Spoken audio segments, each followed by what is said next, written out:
एकचोटि यो टेबललाई हेर्नुस्। यो टेबल हो संसारकै सबैभन्दा ठुलो स्पोर्ट्स लिगहरूको टप 5 मा अमेरिकन फुटबलको नेशनल फुटबल लिग NFL छ, जसले एनुअली 18 बिलियन भन्दा धेरै कमाउँछ।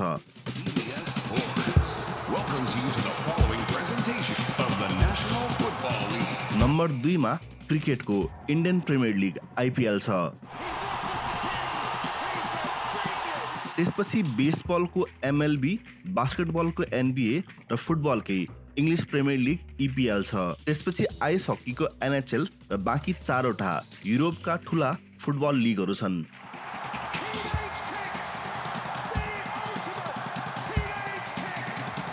टप 10 लिगमा लगभग सबै लिग वर्षभरि नै चल्छन् र हरेक लिगमा 18 देखि 30-32 वटा टिमसम्म छन्।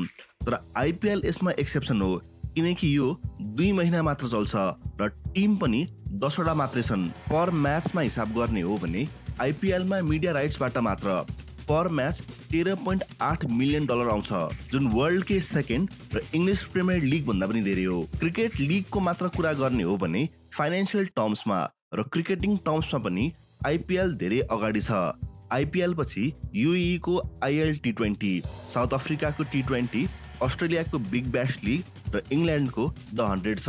तर गत वर्षबाट हाम्रो देशमा सुरु भएको नेपाल प्रिमियर लिग NPL को भ्यालुएसन 100 करोड पुगेको छ। हामी पनि अब यो लिस्टमा टप कतै छौँ भनेर हामी नेपाली क्रिकेट समर्थकहरू धेरै खुसी पनि भएका थियौँ। NPL को फर्स्ट सिजनले ठुलो सफलता हात पार्यो। ठुला खेलाडीहरू NPL खेल्न नेपालमा आए र यो सिजन दोस्रो सिजन अझै ठुलो र अझै सफल हुने अनुमान छ। र NPL को सेकेन्ड सिजनमा क्रिकेट एसोसिएसन अफ नेपाल क्यानले 40 करोड रुपियाँ कमाउने लक्ष्य राखेको छ, जसमा 15 करोड स्पोन्सरबाट, 9 करोड फ्रेन्चाइज टिमको रिन्युअलबाट, OTT राइट्सबाट 5 करोड, टिकट सेल्सबाट 8 देखि 12 करोड र लोकल टेलिभिजनबाट 1 करोड। अझै यो पालि त TU क्रिकेट ग्राउन्डमा प्रपर सिट र फ्लड लाइट्स पनि भएपछि बेलुकाको समयमा पनि म्याच हुँदैछ र यी सुन्दर तस्बिरहरूले नेपालमा मात्र होइन विश्व क्रिकेटमा पनि एउटा ठुलै हलचल ल्याएको छ। अहिलेको लागि त NPL ले भर्खर सुरुवात मात्र गर्दै हो, तर मानौ NPL यसरी अझै बढ्दै जाने हो र भोलिको दिनमा IPL जतिको हुन्छ अथवा एटलिस्ट संसारकै दोस्रो सबैभन्दा ठुलो क्रिकेटिङ लिग हुन्छ भने त्यसको लागि हामीले के गर्नु पर्ला? ठुलो पैसा र राम्रो प्लेयर भएर मात्र चलेको होइन, यसको पछाडि ठुलो प्लानिङ र स्ट्राटेजी पनि छ। र अझै पैसा खर्च गर्दैमा कुनै स्पोर्टिङ लिग सफल हुन्छ भन्ने ग्यारेन्टी पनि छैन। विश्व इतिहासमा यस्ता धेरैवटा घटना छन् जहाँ ठुलो पैसा खर्च गरेर पनि ती लिगहरू सफल भएका छैनन्। यसरी संसारभरि सफल भएका र ठुलो लगानी गरेर पनि फेल भएका स्पोर्ट्स लिगबाट हामीले के सिक्न सक्छौँ? NPL ले के सिक्न सक्छ र हामी कसरी संसारकै one of the biggest cricketing league बन्न सक्छौँ? आउनुहोस् हेरौँ।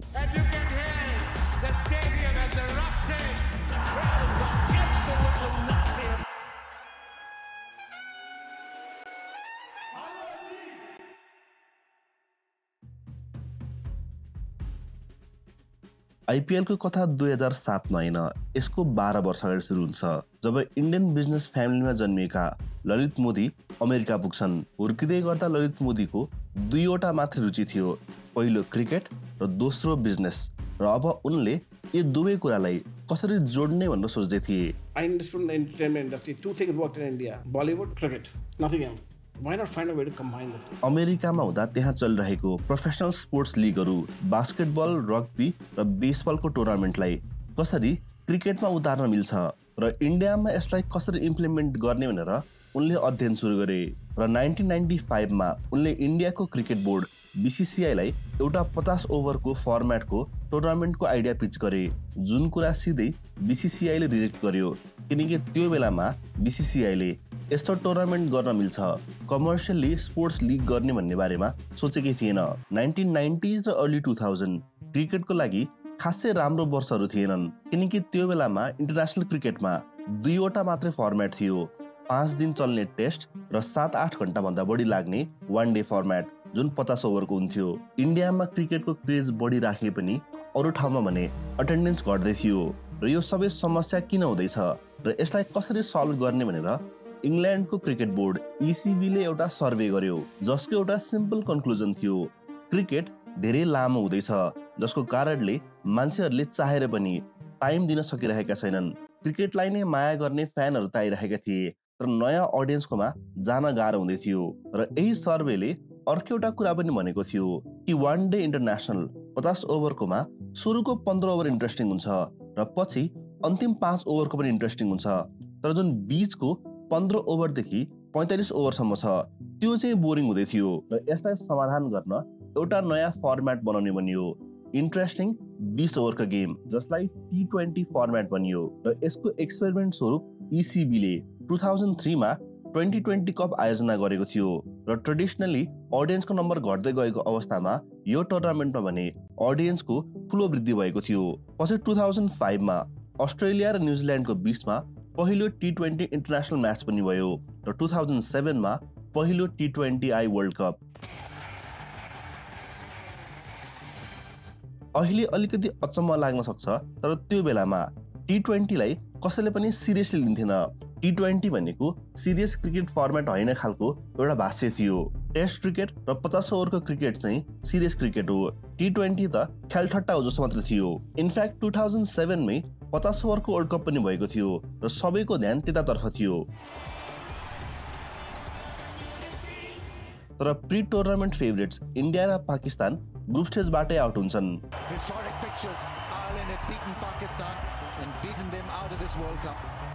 मिसम्यानेजमेन्ट र अरू धेरैवटा समस्या भएपछि यो 2007 को 50 ओभरको वर्ल्ड कपलाई फेलियरकै रूपमा लिइन्छ।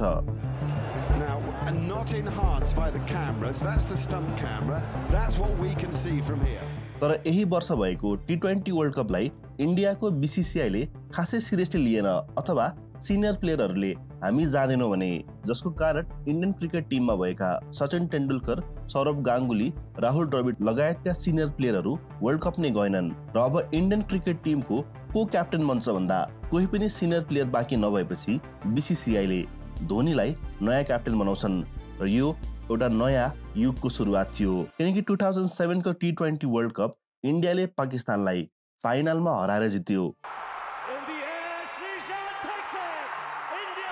र अब 81 T20 को आसपासमा विशेष गरी इन्डियामा ठुलो हाइप बढ्यो।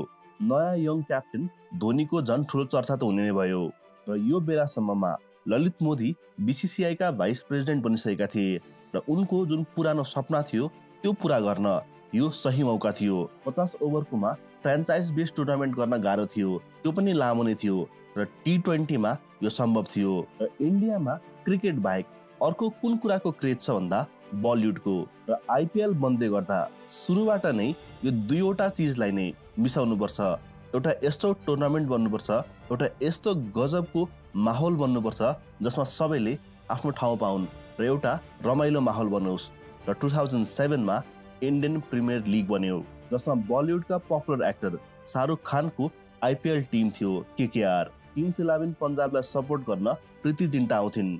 त्यो बेलाका top business tycoon Vijay Mallya र मुकेश अम्बानीको आफ्नै IPL टिम थियो। त्यो बिजनेस, बलिउड र क्रिकेटको एउटा अनौठो समागम थियो र यो सबै कुनै ठुलो प्लानिङ अथवा प्रिपरेसनबाट भएको थिएन।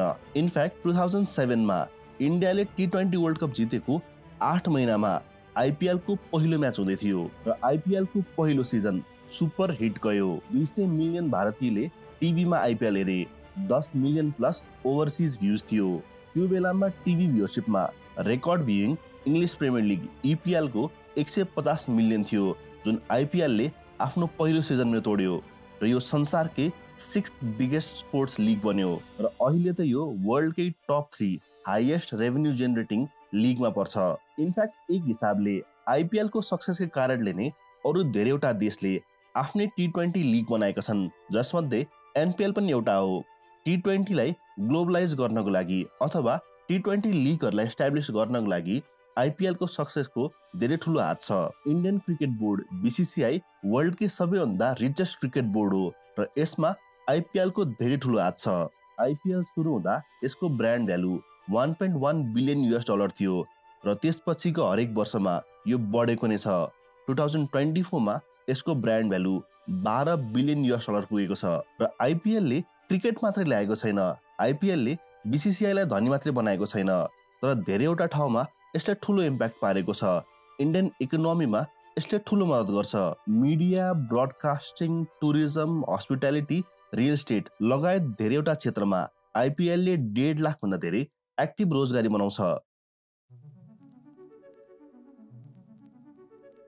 अहिले एनपिएलको दोस्रो संस्करण चल्दैछ। एनपिएल सिजन 1ले धेरै ठुलो सफलता हात पनि पार्यो र क्रिकेट एसोसिएसन अफ नेपालले यसलाई यो वर्ष अझै ठुलो बनाएको छ। कुनै पनि स्पोर्ट्स लिगले पैसा कमाउने भनेको मेजरली मिडिया राइट्सबाट हो, त्यसपछि टिकटिङ सेल्स र स्पोन्सर र मर्चेन्डाइजबाट हो। र यसपालि क्यानको टार्गेट नै 40 करोड रुपियाँ कमाउने छ, जसमा स्पोन्सरबाट 15 करोड, 8वटा फ्रेन्चाइजको रिन्युअलबाट 9 करोड, ओटिटीबाट 5 करोड छ। यो पालिको सिजनमा उल्लेख्य वृद्धि भएको चाहिँ ओटिटी राइट्स हो, किनकि गत वर्षको एनपिएलको स्ट्रिमिङ फ्रीमै गरिएको थियो। पहिलो सिजन भएर यो कदम एक हिसाबले ठिक पनि हो, तर संसारभरि नै स्पोर्टिङ लिगहरूको लागि स्ट्रिमिङ राइट्स एउटा ठुलो रेभेन्यू सोर्स हो। त्यसैले गत वर्ष फ्रीमा स्ट्रिम गर्दा क्यानले यसबाट 75 लाख रुपियाँ मात्र पाएको थियो, तर यो पालि क्यानले 5 करोड भन्दा धेरै पाउनेवाला छ। त्यसैले यो पालि हाम्रो डिभाइसहरूमा हामीले एनपिएल फ्रीमा भन्दा पनि डिस होम गो एपबाट पैसा तिरेर हेर्नुपर्ने भएको छ, जसमा तपाईँले होल सिजन हेर्नको लागि नेपालबाट रु 300, मिडल इस्टबाट रु 500 र अरू बाँकी ठाउँमा मात्र $10 तिर्नुपर्ने भएको छ। तर यो हामीबाट उठाएको पैसाको 71% क्यानलाई जाने हो, जुन भविष्यमा एनपिएललाई अझै ठुलो बनाउन मद्दत गर्नेवाला छ। एनपिएलको सेकेन्ड सिजनको सुरुको दिनमा स्ट्रिमिङमा अलि ठुलै समस्या आएको भए पनि अहिले बिस्तारै त्यो स्ट्रिमिङको समस्याहरू कम हुँदै गएका छन् र अझै भविष्यको दिनमा बेटर पनि हुँदै जाला। डिस होम गो एपमा तपाईँले सिम्पल 3 स्टेपमा सब्सक्राइब गरी 100% एड फ्री लाइभ आफ्नै फोन, ट्याब्लेट वा ल्यापटपमा हेर्न सक्नुहुन्छ। र अझै नेपालबाट सब्सक्रिप्सन लिने 4 जना लकी सब्सक्राइबरले आइफोन 17 प्रो म्याक्स जित्न पाउनुहुनेछ। सो इफ तपाईँले डिस होम गो एपबाट एनपिएलको सब्सक्रिप्सन लिनुभएको छैन भने म्याच हेर्नको लागि मात्र होइन, एनपिएल र नेपाली क्रिकेटलाई सपोर्ट गर्नको लागि पनि यसको सब्सक्रिप्सन लिन सक्नुहुन्छ। रेभिन्यू वाइज पक्का पनि फर्स्ट सिजन भन्दा एनपिएलले यो पालि धेरै कमाउनेवाला छ, जुन एकदमै राम्रो हो। तर एनपिएलको लागि समस्या र चुनौतीहरू पनि त्यति नै छन्। वास्तविकता के पनि हो भन्दा लगभग हरेक ठुलो क्रिकेटिङ नेसन र वेल्दी एसोसिएट देशहरूले पनि T20 लिग गर्दैछन्। फुटबलको कम्पेरिजनमा क्रिकेटमा सुपरस्टार प्लेयरहरूको नम्बर अलरेडी नै कम छ। फुटबलमा क्लब फुटबल मेन सिजन हो, अनि ब्रेकमा इन्टरनेसनल फुटबल हुने हो, जबकि क्रिकेटमा मेन सिजन नै इन्टरनेसनल क्रिकेट हो, देशहरू बीचको म्याच हो। तर त्यो बाहेक डोमेस्टिक क्रिकेट कम्पिटिसन पनि हुन्छ, जस्तै इन्डियामा आइपिएल मात्र हुँदैन, domestic first class cricket Ranji trophy पनि हुन्छ, 50 ओभरको फर्मेटको टुर्नामेन्टहरू पनि हुन्छ। त्यस्तै अरू फुल टेस्ट स्ट्याटस पाएका देशहरूको पनि आफ्नै डोमेस्टिक क्यालेन्डर हुन्छ, डिफ्रेन्ट फर्मेटमा कम्पिटिसन हुन्छ र त्यसको बीचमा कतै 1-2 महिनाको टाइम निकालेर आइपिएल, एनपिएल अथवा बिग ब्यास लिग जस्तो T20 फ्रेन्चाइजको लिग गर्ने हो। कमर्सियली फाइदा हुने भए पनि त्यो लिगलाई कुन महिनामा गर्ने, T20 लिग कुन महिनामा रन गर्ने भन्ने ठुलो प्रश्न हुन्छ। यसमा इन्डियाले त आफ्नो कन्ट्र्याक्टमा भएको एक्टिभ प्लेयरलाई बाहिरको लिगमा खेल्ने पर्मिसन नै दिँदैन। त्यसैले अलरेडी नै टप क्वालिटीका क्रिकेट प्लेयरहरूको नम्बर कम छ र ठुलो देशका T20 फ्रेन्चाइजमा तिनै प्लेयर गएर खेलिरहेका हुन्छन्। त्यसैले T20 फ्रेन्चाइज नै ओभर स्याचुरेटेड भइसकेको छ। T20 फ्रेन्चाइज लिग धेरै भयो, यो सस्टेनेबल छैन भनेर प्रश्नहरू पनि उठ्छन्। अनि अर्को आइपिएल बाहेक अरू कुनै पनि T20 लिग ग्लोबल स्केलमा त्यति ठुलो हुन सकेको छैन। त्यसैले हामी ठुलो हुँदै जाने हो। आइपिएल जति ठुलो हुन नसक्ला, तर जसरी ग्लोबल क्रिकेटका फ्यानहरूले अस्ट्रेलियामा बिग ब्यास लिग सुरु भयो अथवा इङ्ल्यान्डमा 100 सुरु भयो भनेर हेरेर बस्छन् अथवा कुरेर बस्छन्, त्यस्तै ग्लोबल क्रिकेटिङ फ्यान बेसले नै नेपालकोले मात्र होइन, सबै संसारले नै अब एनपिएल सुरु भयो, आइपिएल पछि एनपिएल दोस्रो सबैभन्दा ठुलो क्रिकेटिङ लिग बन्ने हो भने यसको लागि के स्टेप हुन सक्छ? एनपिएलले गर्नुपर्ने स्टेपहरूलाई हामी 2वटा क्याटेगोरीमा बाँडौँ, एउटा क्रिकेटिङ साइड र अर्को बिजनेस साइड। जब नेपालका बेस्ट क्रिकेटरहरू सँगसँगै वर्ल्ड क्रिकेटका विश्व हस्तीहरू एनपिएलमा खेल्न आउँछन्, अटोमेटिकली गेमको क्वालिटी र लेभल पनि बढ्छ र यो सँगसँगै ग्लोबल इन्ट्रेस्ट पनि बढ्छ, हाई स्टेक्स म्याचहरू पनि हुन्छन्। तर त्यो सबैको लागि सबैभन्दा अगाडि बिजनेस साइड र म्यानेजमेन्ट पनि स्ट्रङ हुनुपर्छ। आइपिएल वर्ल्डको नम्बर 1 T20 लिग ठुलो स्टारहरू र र पैसाले मात्र भएको होइन, यसको पछाडि ठुलो म्यानेजमेन्ट र फाइनेन्सियल प्लानिङ पनि छ। पैसा खर्च गर्दैमा कुनै स्पोर्ट्स लिग सक्सेस हुन्छ भन्ने ग्यारेन्टी छैन। जस्तै लगभग 1 दशक अगाडि चाइनाले आफूलाई फुटबलमा सुपर पावरको रूपमा स्थापित गर्नको लागि चाइनिज सुपर लिगलाई ठुलो बनाउन खोजेको थियो र यसको लागि उसले ठुलो खर्च पनि गर्यो। विश्वमा नाम चलेका ठुला फुटबल स्टारहरू हल्क, अस्कर, कार्लोस टेभेज लगायतका प्लेयरहरूलाई महँगो पैसा दिएर उनीहरूले चाइनिज सुपर लिगमा लगेका थिए। चाइनाको पपुलेसन ठुलो भएकोले अडियन्स बेस पनि ठुलो नै थियो र अब ठुलो र नाम चलेका प्लेयरहरू आएपछि त झन् यसमा धेरै इन्ट्रेस्ट हुने नै भयो। प्लस चाइनाले अझै धेरै खर्च गर्न तयार पनि थियो। 2016 मा चाइनिज सुपर लिगका क्लबहरूले 900 मिलियन पाउन्ड भन्दा धेरै खर्च गरेका थिए र उनीहरूको कम्बाइन्ड एक्सपेन्डिचर त्यो वर्ष प्रिमियर लिगका क्लब भन्दा धेरै थियो। तर यति धेरै पैसा खर्च गरेपछि फाइदा के भयो त? फरेन प्लेयरहरू, ठुलो नाम चलेका प्लेयरहरूले त्यहाँ गएर सिरियस फुटबल खेल्नुको सट्टा यो त सजिलैसँग पैसा कमाउने बाटो हो, हामी त रमाइलो गर्न मात्र आएको हो जस्तो व्यवहार गरे। म्यान्चेस्टर युनाइटेड र म्यान्चेस्टर सिटीबाट खेलिसकेका कार्लोस टेभेजले त म त 7 महिनाको लागि चाइनामा हलिडे गएको समेत भनिदिए। यसले गर्दा ठुलो खर्च गर्दा पनि न फुटबल इम्प्रुभ भयो न यसले लङ टर्म कुनै इम्प्याक्ट पार्यो। बरु यङ चाइनिज प्लेयरहरू जसले त्यहाँ खेल्न सक्थे उनीहरूको स्किल इम्प्रुभ हुन सक्थ्यो, उनीहरूले आफ्नो गेम टाइम गुमाए। पछि खर्च धेरै भएर अनस्टेबल भएको भन्दै 2018 मा नयाँ ट्याक्स रुल ल्याएर धेरै खर्च गर्नबाट नै क्लबहरूलाई रोकिएको थियो। कोभिड पछि त चाइनिज सुपर लिग लगभग क्रास नै भयो र अहिले फेरि सानोबाट उनीहरूले रिस्टार्ट गर्दैछन्। यस्तै एक्सपेरिमेन्ट अहिले साउदी अरेबियाले पनि गर्दैछ। साउदी प्रो लिगमा क्रिस्टियानो रोनाल्डो र अरू धेरैजना ठुलो स्टारहरूलाई ठुलो खर्च गरेर उनीहरूले लगेका छन् र उनीहरू अहिले साउदी प्रो लिगमा खेल्दैछन्।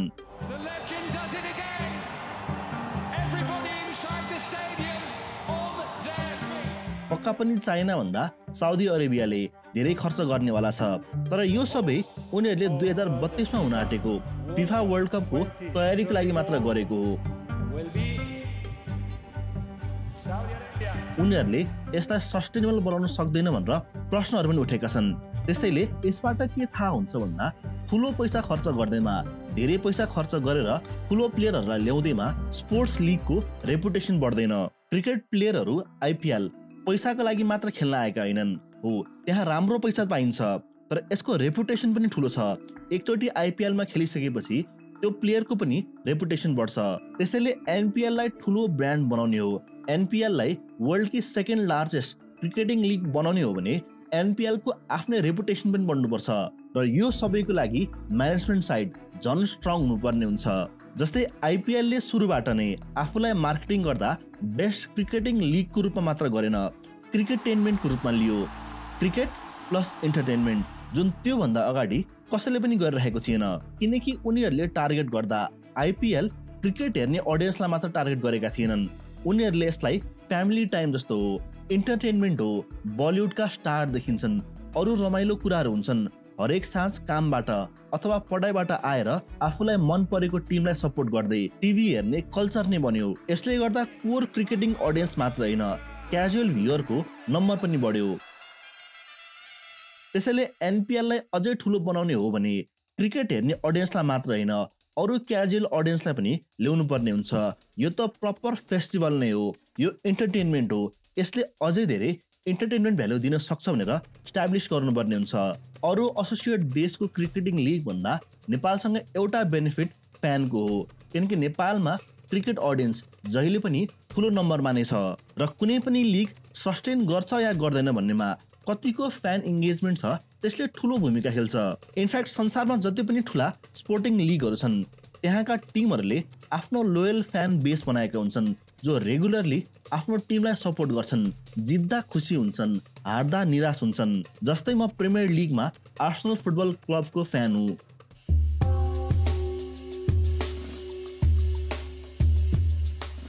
म कहिले पनि लन्डन गएको छैन, न मेरो आर्सेनलसँग अरू कुनै सम्बन्ध छ, तर पनि म हरेकचोटि राति 1 बजोस् अथवा अरू कुनै काम होस् म समय निकालेर आर्सेनलको म्याच हेर्छु। विगतको 3 सिजन लगातार हामी सेकेन्ड हुँदा मेरो मन दुखेको छ र यस्तै इमोसन अरू हजारौं लाखौं फ्यानहरूले आफ्नो क्लबसँग महसुस गर्छन्, आफ्नो आइडेन्टिटीलाई त्यो क्लबसँग जोड्छन् र इफ क्लब र फ्यान बीच त्यो इङ्गेजमेन्ट हुन सक्यो भने बाँकी काम आफै सजिलो हुँदै आउँछ र एनपिएलको पहिलो सिजनमा यो केही हदसम्म सफल पनि भयो। कुन फ्रेन्चाइजको सबैभन्दा लोयल फ्यान छ, प्यासनेट फ्यान छ भनेर दाज्ने काम पनि भयो। मिम र ट्रोलहरू पनि आइराख्छन्।